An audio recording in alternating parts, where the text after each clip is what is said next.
demikian bunyinya. Keempat binatang dan anak manusia. Ayatnya yang ke-13. Aku terus melihat dalam penglihatan malam itu, tampak datang dengan kawan-kawan dari langit, seorang seperti anak manusia. Datanglah dia kepada yang lanjut usianya, dan ia dibawa ke hadapannya, lalu diberikan kepada kekuasaan dan kemuliaan dan kekuasaan sebagai raja. Maka orang-orang dari segala bangsa, suku bangsa, dan bahasa mengabdi kepadanya. Kekuasaannya ialah kekuasaan yang kekal, yang tidak akan lenyap, dan kerajaannya ialah kerajaan yang tidak akan musnah. Maka aku, Daniel, terharu karena hal itu, dan penglihatan-penglihatan yang kulihat itu mengelisahkan aku. Demikian firman Tuhan, yang berbahagia kita semua yang mendengarkan bagian firman Tuhan. Shalom. Dari bacaan kita hari ini kita akan memahami dan mengenal firman Tuhan ini di minggu Advent yang kedua dalam catatan tema nubuat tentang Kristus dan kekuasaan dan kemuliaan. Setiap orang pasti bermimpi, sehingga selalu ada istilah mimpi itu adalah bunga tidur bagi setiap orang. Mimpi itu juga kadang membuat orang memiliki sebuah ketertarikan kepada mimpi itu dan memegang mimpi itu sebagai sebuah kebenaran yang harus dilakukan dan dijalani sepanjang dia ada dan menjalani proses hidup yang dijalani. Tetapi mimpi itu juga kadang dianggap seorang lain sebagai hanya sebuah bunga tidur, sehingga itu sebuah hal yang tidak memiliki pengaruh apapun dalam kehidupan setiap orang. Tetapi bagian firman Tuhan ini mengungkapkan tentang mimpi yang merupakan bagian dari sebuah proses kehidupan bersama Daniel dalam perjalanan yang dijalaninya, di mana dalam mimpinya Allah memberikan sebuah petunjuk dan otoritasnya untuk dipakai Daniel sebagai bagian yang akan menerangkan dan membenarkan setiap orang dalam seluruh tugas dan tanggung jawab yang dikerjakan. Sebab sebagai seorang Israel yang ada di tengah-tengah kehidupan Nebukadnezar saat ini, dan dia juga ada di saat pemerintahan Raja Belshazzar yang memerintah di Babel. Daniel mengalami sebuah situasi yang sulit ketika dia ada di tengah-tengah pergumulan. Itulah sebabnya dalam bacaan kita hari ini, terutama dalam pasal 7, menjelaskan tentang bagaimana mimpi itu menjadi sebuah petunjuk yang harus disampaikan oleh Daniel tentang sesuatu yang akan terjadi dan sesuatu yang akan dia alami di tengah-tengah hidup. Ada 4 binatang sebagai simbol yang akan diungkapkan sebagai sebuah proses pemerintahan atas umatnya. Ada 4 kerajaan yang disimbolkan dengan singa ayat 4, beruang ayat 5, macan tutul ayat 6. Tetapi juga ada binatang yang begitu menakutkan dan begitu dahsyat, yang kesemuanya menggambarkan bagaimana para pemimpin umat dengan mengandalkan kekuatan dan kekuasaan duniawi tanpa takut sedikit pun dengan Tuhan. Menjalani sebuah proses perjalanan, menjalani sebuah proses kepemimpinan, menonjolkan diri sendiri tanpa memikirkan bahwa ternyata Tuhan ada dan Tuhan yang berkuasa. Itulah yang membuat terjadi sebuah kemerosotan kepemimpinan dengan pekerjaan dan pelayanan umat dalam seluruh pergumulan dan kehidupan yang dijalani.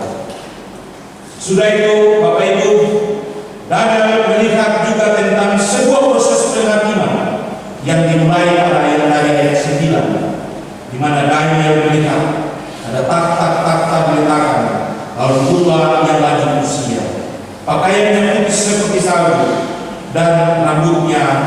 bersih seperti bulu domba. Artinya Bapak Ibu, penghakiman itu ditandai dengan harta yang diletakkan dan yang lanjut usianya mengambil tempat duduk. Bahwa dalam proses kehidupan dan kepemimpinan tidak ada sesuatu yang kekal dan abadi, tapi semua itu hanyalah sebuah perputaran yang dijalani dan dialami oleh setiap orang dalam pergumulan hidup yang dijalani. Ungkapan ini juga menjelaskan tentang Allah sebagai Allah yang kekal. Dia adalah hakim yang agung. Dia yang akan menghakimi setiap orang termasuk penguasa dunia. Allah yang kekal itu penuh dengan kekudusan, keagungan, dan keadilan. Semua itu digambarkan oleh Daniel yang diungkapkan ketika ia bermimpi dan melihat semua yang terjadi. Itulah sebabnya jemaat yang diberkati Tuhan dalam ayat 13 sampai ayat yang ke-15. Kepada Daniel diperlihatkan datang dengan awan-awan dari langit seorang anak manusia, di mana datangnya ia kepada yang lanjut usia, dan ia dibawa ke hadapannya. Khusus pada ayat 13 dan 14 memberitahukan kepada kita bahwa Daniel tidak melihat secara terperinci dan jelas bagaimana hukuman serta kebinasaan yang akan terjadi kepada penguasa, kepada pemerintah yang kejam, dan sebuah tindakan yang sewenang-wenang itu. Tetapi justru tengah-tengah mereka memerintah dengan mengendalikan kekuasaan dunia itu, kehormatan kemuliaan Allah, kemahakuasaan kekudusan dan keadilan Allah sebagai pemimpin yang kekal itu akan dinampakkan dan hadir di tengah-tengah kehidupan. Dan bisa memperhatikan di dalam Keluaran pasal 40 ayat 34 dan 38, Markus pasal 16 ayat 62, 14 ayat 62, Kisah Rasul ayat 1, pasal 1 ayat 9 dan 11, Wahyu 1 ayat 7, di mana dari ungkapan-ungkapan itu, awan-awan dari langit bisa saja menggambarkan tentang kemuliaan kepada Allah dalam Kristus, tentang kedatangan kedua kali yang diungkapkan dalam Perjanjian Baru, bahwa ketika ia datang saatnya ia akan datang sebagai hakim yang akan mengadili setiap orang. Dari hal ini sebuah pertanyaan muncul: siapakah yang disebut anak manusia dalam kitab Daniel ini? Siapakah yang disapa dengan lanjut usia yang diungkapkan dalam bagian? Tentu Bapak Ibu, pada teks ini kita dapat disebutkan secara jelas siapa yang disapa sebagai anak manusia itu dan siapa yang disapa sebagai yang lanjut usia. Anak manusia tentu menunjukkan kepada Kristus yang datang tengah-tengah hidup. Sebab ia sendiri pun selalu bercakap-cakap dengan para murid dan banyak orang. Ketika dia hendak meninggalkan para tinggal, sudah sedikit waktu lagi anak manusia akan diserahkan kepada manusia. Atau dalam percakapan anak manusia datang bukan untuk dilayani, tetapi anak manusia datang untuk melayani. Dan siapakah yang lanjut usia itu?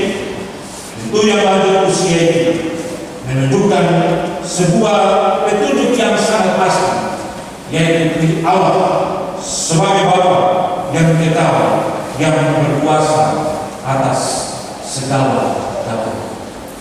Kita ada pada masa-masa perayaan Advent yang kedua. Tentu kita ada pada masa-masa penantian kedatangan Kristus itu. Di waktu yang lalu, pengenapan telah menjadi bagian dari sebuah proses kehidupan, bahwa Kristus yang dinantikan itu benar-benar telah hadir. Buatan para nabi telah membuka stadium yang tertutup, bahwa anak manusia itu benar-benar lahir dari seorang perawat manusia, yaitu Maria, dan ia benar-benar telah hadir. Penantian dan kedatangan kelahirannya merupakan sebuah wujudan kasih Allah bahwa kehadiran Kristus itu benar-benar dalam menawarkan sebuah perdamaian dan kehidupan kekal bagi setiap orang yang ada di tengah-tengah bumi. Tapi saat ini kita ada pada sebuah proses penantian kedatangannya yang kedua kali. Dia selalu berpesan kepada kita semua bahwa saatnya akan tiba.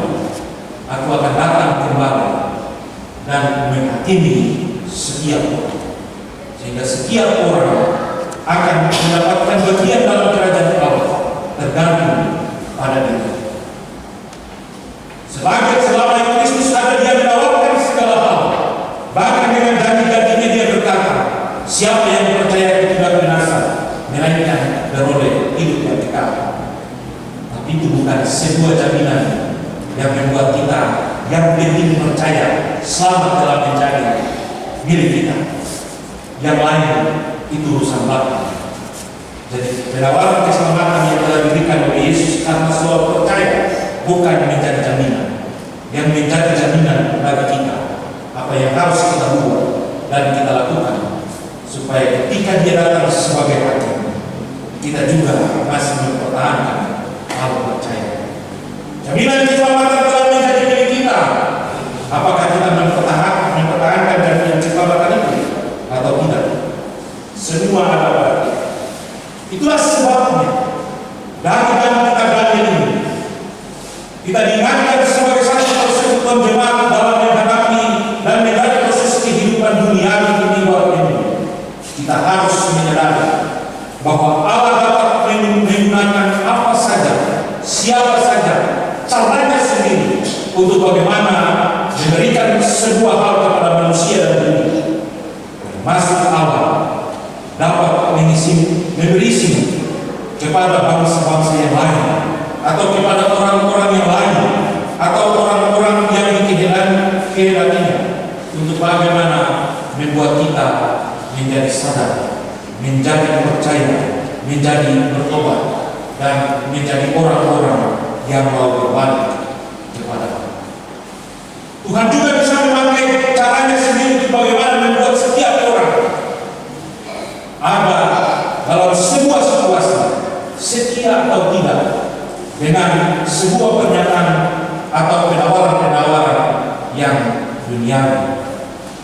Bapak Ibu tadi masuk pasti kaget-kaget.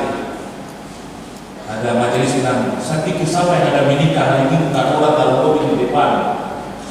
Padahal datang begitu mau tidak itu ada mobil yang kasih jemaat di Fata malam ini. Berarti mobil itu bukan sebuah tawaran yang membuat kita lupa terhadap Tuhan.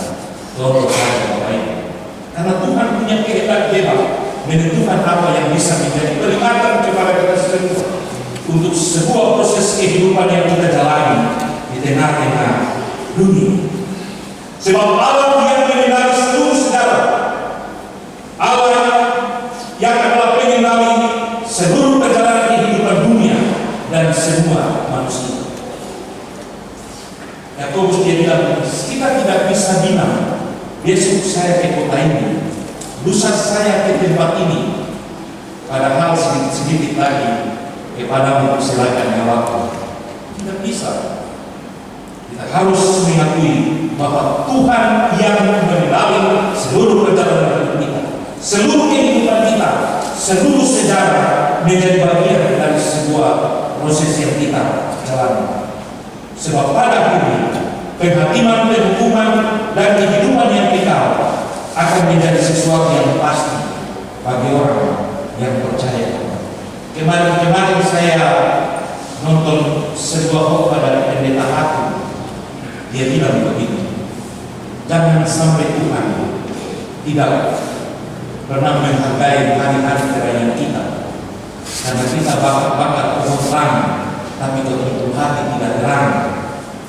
Kita bikin lorong-lorong penuh dengan sesuatu yang menyala-nyala, tapi sesungguhnya hati kita gelap karena ada hal-hal yang lain.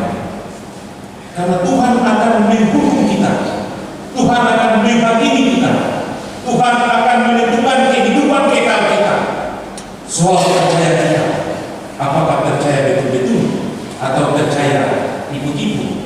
Apakah kita cuma di hati di tengah-tengah hidup. Dalam perayaan Kebaktian ini ingatlah bahwa kita tidak lagi menantikan Tuhan yang datang sebagai bayi. Kita menantikan Dia yang datang sebagai penguasa di bumi dan di surga. Kita boleh percaya bahwa Dia bilang, di rumah Bapakku banyak tempat tinggal, nanti saya bisa balik. Yang balik yang menentukan kira-kira kita diterima atau tidak. Oh, Dia dalam menawarkan siapa yang datang kepada Bapa, kalau tidak kita lihat sama dulu. Percaya sih percaya. Tapi apakah kita benar-benar percaya dan melakukan sesuatu yang mempertahankan kepercayaan itu menjadi bagian yang menjadi kesukaan Allah di tengah-tengah hidup ini? Saya pernah cerita seorang pemuda bilang, saya berada di gereja tapi Tuhan suara di hati. Pertanyaannya, kira-kira kau hati itu suara dari Tuhan di hati atau tidak? Kau punya nama, kau punya diri, sudah ada di hati Tuhan atau tidak? Itu yang harus kita buat. Kita boleh taruh Tuhan di hati, kita punya hati, tapi kita juga berusaha untuk taruh kita di Tuhan di hati, supaya ketika saatnya Dia bilang, barang apa yang susah dilihat duit ini kan? Dan tadi saya sudah poin, demi kau saja ku menanti kedatangan. Itu yang tentu harus bikin Tuhan senang. Oleh sebab itu sebagai satu persekutuan jemaat, kita diajak oleh Tuhan menjadi agen perubahan yang harus kita lakukan dalam segala situasi yang terjadi tengah-tengah hidup. Kita menjadi orang-orang yang bisa merubah situasi, yang bisa menyenangkan hati Allah bagi dunia. Kita menjadi agen yang bisa membuat orang lain juga bangga bahwa mereka juga merindukan diri mereka sebagai sosok yang penting bagi sebuah proses pembaharuan di tengah-tengah dunia. Itu yang Tuhan mau. Yang harus kita lakukan di tengah-tengah hidup ini sebagai orang-orang yang luar biasa. Supaya ketika kita benar-benar hidup, kita benar-benar memahami tentang Kristus itu, kuasanya dan kemuliaannya, supaya kita tetap percaya dan yakin bahwa ternyata kita ini menjadi anak-anak negeri sama dengan orang-orang suci sisi rumah Allah. Dan ini menjadi sebuah proses yang berjalan terus dalam sebuah kehidupan kekal yang kita bangun di tengah-tengah dunia ini, supaya tidak pernah kata-kata yang diungkapkan dalam Alkitab tidak menjadi sia-sia. Orang yang percaya kepada walaupun sudah mati akan bangkit, dan orang yang percaya dan masih hidup tidak akan mati, tetapi akan diubah oleh Tuhan menjadi sebuah proses kehidupan baru yang Tuhan mau di tengah-tengah hidup. Hari ini firman Tuhan ini mengajak kita orang semua, mari kita menciptakan sesuatu yang terbaik di tengah-tengah hidup. Kita harus melakukan hidup yang bermakna sehingga kita benar-benar menjadi sesuatu sosok yang luar biasa, yang bisa dipandang, dan ketika kita dipandang orang memuliakan. Sebab Yesus Dia bilang untuk para murid, tapi juga banyak orang, aku memberikan berita baru kepada kamu, kamu pergi dan melakukan kasih, supaya semua orang akan tahu kamu adalah murid-muridku, bahwa kamu saling mengasihi. Itu berarti tindakan dan perbuatan kita. Orang bilang benar dia itu orang Kristen, jadi dia paling baik. Benar dia murid Yesus, jadi dia setia dan melakukan hal-hal yang baik. Bukan kita menciptakan sebuah hal yang mendatangkan kebencian orang terhadap kita. Orang Kristen model mana yang seperti ini, atau pengikut Kristus bagaimana yang telah pernah bikin hal-hal yang benar ini. Tapi marilah kita ciptakan sebuah proses perubahan dan pembaharuan di tengah-tengah hidup ini, karena tindakan dan perbuatan kita menunjukkan kita adalah murid-murid Yesus yang sejati. Sehingga di minggu-minggu Advent ini benar-benar kita mengimani, mempersiapkan hati kita, mempersiapkan apa yang pantas kita siapkan untuk Tuhan, sehingga ketika Dia datang dan benar-benar merasa sukacita karena tindakan dan perbuatan kita. Jangan sampai Dia datang begitu Dia mau masuk rumah, tapi Dia tergoda karena sesuatu yang begitu indah di depan rumah, pohon Natal, ada lampu mati menyala, ada pondok yang bagus, ada lagu yang metu-metu, dan singgah di situ saja kalau kita masuk dalam rumah. Adalah rumah yang gelap dan penuh dengan segala hal yang hancur. Maka dia bilang lebih baik di rumah saja, jangan sampai dalam rumah saja. Mari Bapak Ibu melalui firman Tuhan ini terus pulang, lakukan apa yang bisa kita lakukan. Ciptakanlah sesuatu yang bisa kita ciptakan untuk membangun sebuah situasi yang nyaman bagi kita dan juga bagi orang lain. Maka Tuhan akan memperhitungkan segala sesuatu yang menjadi bagian hidup kita. Amin.